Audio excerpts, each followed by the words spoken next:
اور اسی طرح سے اعجاز چودھری کو، اور بھی بے شمار نام ہے جو میں بھول گیا ہوں تو اس کے لیے معذرت خواہ ہوں۔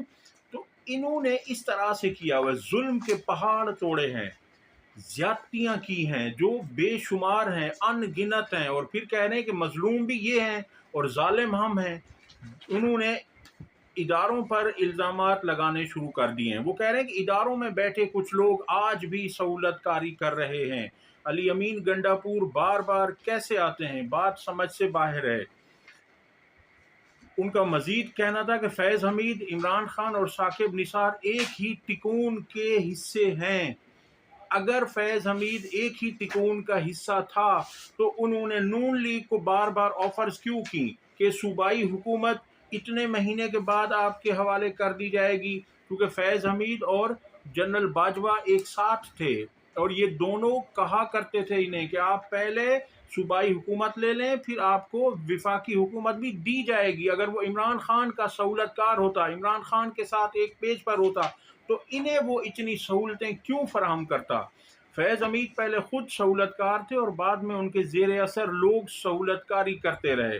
اسی طرح پہلے ثاقب نثار سہولت کاری کرتا رہا اور بعد میں اس کے زیر اثر لوگوں کو سہولت کاری میں ملوث رہے۔ میاں جاوید لطیف: اگر ثاقب نثار نے کوئی سہولت کاری کی ہے تو آپ بتائیں، جس طرح آپ کی سہولت کاری فائز عیسیٰ نے کی، وہ دنیا میں کوئی تاریخ نہیں ہے اس کی۔ وہ تو اندھے کو بھی پتا ہے، وہ اندھے کو بھی دکھ رہی تھی کہ فائز عیسیٰ کیا کر رہا ہے۔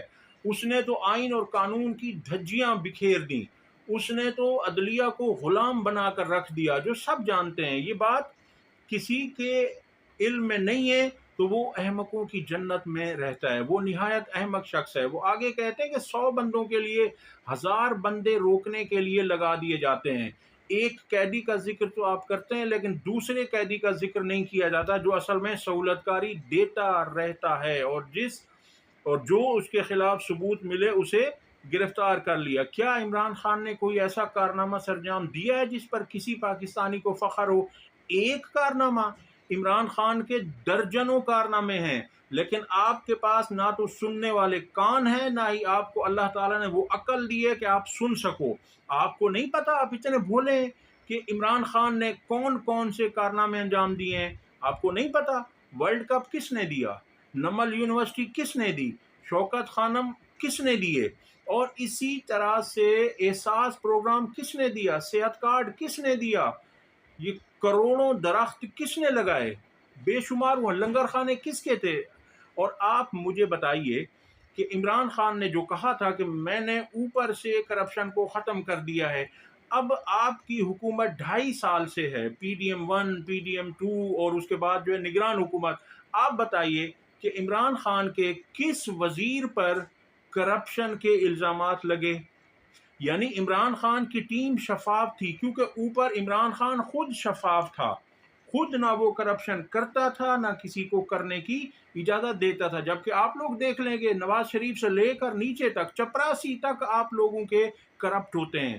آپ کو نہیں پتہ یہ، اور کہہ رہے ہیں کہ آپ کو بتایا جائے کہ عمران خان نے کیا کیا کیا ہے۔ نواز شریف کے لیے جن ممالک نے کردار ادا کیا، اب دیکھیے اس کی منافقت اور ذہنیت دیکھیے، کہہ رہے ہیں نواز شریف کے لیے جن ممالک نے کردار ادا کیا وہ پاکستان کے دوست اور خیر خواہ تھے۔ یعنی نواز شریف کو جو ملک یہاں سے لے کر گئے وہ ملک کے خیر خواہ تھے، دوست تھے، اور جو عمران خان کے لیے انسانی حقوق کی پامالی پر آوازیں اٹھا رہے ہیں، امریکہ اور برطانیہ سے آوازیں اٹھ رہی ہیں انسانی حقوق کی پامالی پر، وہ ان کے اب دشمن ہو گئے۔ یہ ان کی منافقت کا عالم ہے۔ ادھر کوٹ لکھپت جیل میں جاری 9 مئی ٹرائل کی شفافیت کھل کر سامنے آ گئی ہے۔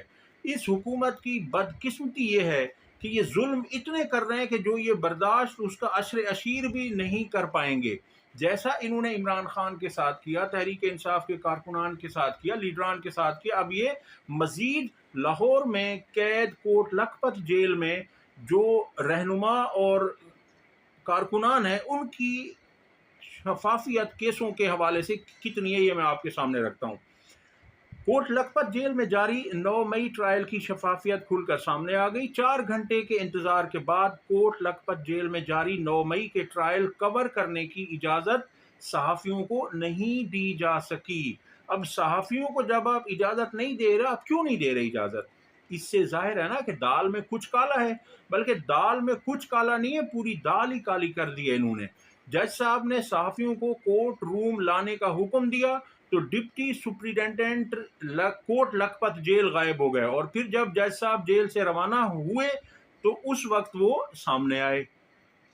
سلمان اکرم راجہ کو بھی کوٹ لکھپت جیل میں جانے سے روک دیا گیا۔ شاہ محمود قریشی، ڈاکٹر یاسمین راشد، عمر سرفراز چیمہ، میاں محمود رشید، اعجاز چودھری نے جناح ہاؤس کے باہر توڑ پھوڑ کے مقدمے میں فرد جرم عائد کرنے کے اقدام کو چیلنج کر دیا۔ 9 مئی کو جناح ہاؤس کے باہر توڑ پھوڑ کے مقدمے میں ٹرائل شروع ہو گیا۔ اے ٹی سی جج نے 6 گواہوں کے بیانات ریکارڈ کر لیے۔